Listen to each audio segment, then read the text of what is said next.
Salut! Dans cette vidéo, je vous fais un résumé sur les Éternels, considérés pour certains comme la famille la plus puissante de l'univers d'ici.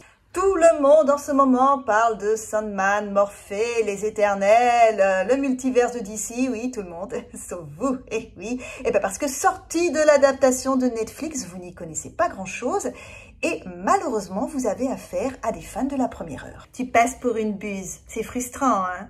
Cette vidéo vous donne des éléments clés sur chacun des membres de la famille, ainsi que des points essentiels sur les Éternels, histoire de tenir 5 bonnes minutes de conversation. Comme les annales du bac, même chose. Salut, c'est Pépette, bienvenue sur la chaîne qui va vous permettre d'étaler votre science au prochain déjeuner de famille. On parle des Éternels aujourd'hui et on commence par le point essentiel, leur origine. Au commencement de toute chose, il y avait la nuit et le temps. Les deux entités s'unirent pour donner naissance à des enfants au pouvoir infini, gérant leur propre dimension et représentés par des objets de pouvoir appelés sigils.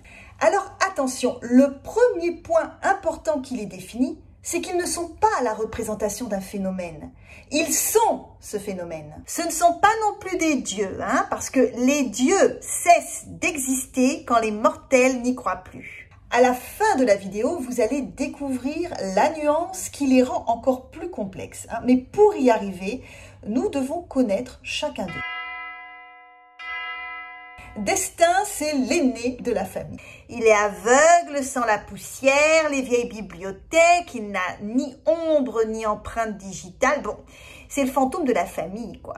Son sigil est un livre, donc c'est pas très original, vous me direz, sauf que celui-ci contient l'univers et que chaque infime détail y est consigné. Ce qui est arrivé, ce qui va survenir, chaque choix possible, ah bon, c'est lourd à porter. Son royaume est un labyrinthe insurvolable et inutile d'utiliser des lasers pour tenter de le détruire. Et Destin, eh bien, il n'interfère que très peu. Ouais. Par contre, sa petite sœur, elle est très active. Mort est une jolie brune au look gothique. Pétillante, drôle, son sigil est une croix en C. Son rôle est crucial puisqu'elle assiste à la naissance et à la mort de centaines de milliers de personnes. Naissance avec mort, c'est pas très logique. C'est de ça dont on parle à la fin de la vidéo. Elle sera celle qui éteindra la lumière et fermera la porte de l'univers quand il n'y aura plus personne. Ça reste un travail ingrat, hein. Il y a de quoi finir sous l'exomile. Oh, elle a fait une dépression, hein, pendant longtemps. Et puis un jour, suite à un incident, Mort décide de devenir mortel 24 heures chaque siècle. Une sorte de break pour mieux comprendre la beauté de la vie et s'éviter une longue psychanalyse, hein. Alors aujourd'hui, Mort est une jeune femme épanouie qui, malgré un emploi du temps chargé, voyage et lit dans son domaine. Oh, ça n'a rien à voir avec le château de Dracula, hein. Ah non, non, non, c'est un endroit cosy, avec un nounours et puis un petit poisson rouge. Ceci dit, il n'y a pas qu'elle, hein, que tout être conscient rencontre inévitablement dès sa naissance. Donc, vous l'aurez compris, on passe au troisième membre de la famille. Aussi célèbre qu'une rockstar, il porte plusieurs noms. Morphée, Oniris, Lord Lazora, le marchand de sable. De quoi devenir schizophrène? Ah, mais ça va très bien dans sa tête, hein. Grand, mince comme un cure-dent et pas très habitué au peigne. Rêve est sans doute le plus puissant de tous, hein. Nous allons, à chaque fois que nous nous endormons, dans un de ces royaumes. Rêve, cauchemar. Alors, le point fondamental à savoir sur Rêve, c'est que, très puissant, il peut devenir aussi faible qu'un agneau s'il perd ses objets de pouvoir. Oula! Il a un sac de sable, 12 pierres enchantées et un casque fait à partir des os d'un ancien dieu. Son petit frère, Destruction, lui, n'a pas besoin d'autant d'objets. Destruction a une épée, ce qui est largement suffisant. Comme son nom l'indique, sa fonction est de détruire, sauf qu'il a renoncé à ce titre et à ses fonctions. Non, c'est pas par charité chrétienne, hein. Bon, Il nous a fait un remake de Ponce Pilate. En fait, il en avait gros la patate parce que les humains n'avaient pas besoin de ses conseils pour se détruire. Et quand ils ont créé les armes de destruction massive, alors là, ça a été la goutte d'eau qui a fait déborder le vase. Accompagné de son chien, il s'essaie aujourd'hui à la création. Peinture, poésie, cuisine, bon, c'est un retraité qui s'occupe. Restez accrochés parce que les jumeaux qui le suivent vont nous permettre d'aborder un thème essentiel et contradictoire chez les éternels.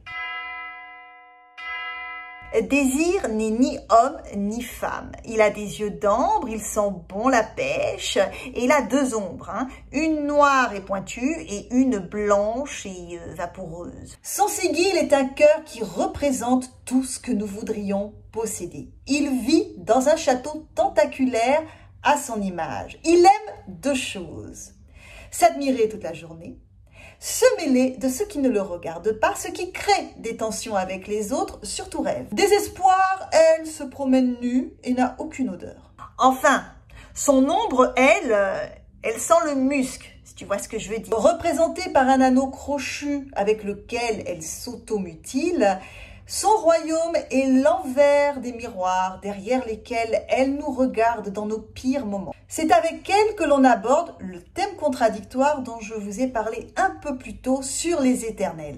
Désespoir est à la source de certains événements majeurs comme la destruction de Krypton. Et dans cette période, elle est un peu plus habillée parce qu'elle était réincarnée. Oui, les éternels ne sont pas immortels. Bon, ça vaut bien un petit pouce j'aime, non ? Attention, spoil pour certains, 3 d'entre eux vont mourir. Rêve, désespoir et délire. La petite dernière était d'abord le plaisir. Du plaisir, elle passe à la folie. Alors, va comprendre le scénariste. Et en plus, elle pue. L'odeur de la transpiration, aigre, du cuir, des fins de soirée, bon, c'est pas très ragoûtant. Son sigil est un tourbillon, elle vit dans un monde abstrait de formes et de couleurs. Attention, attention, nous arrivons à la nuance dont je vous avais parlé au début de la vidéo. Bravo, vous en êtes arrivé là. Eh bien, délire peut être sérieuse.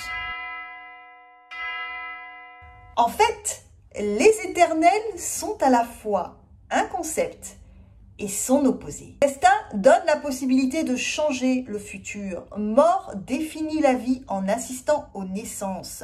Rêve est le miroir d'une réalité qui n'existe pas, mais il peut la rendre réelle. Destruction et création. Désir et haine. Désespoir peut devenir espoir. Et délire peut devenir sérieux.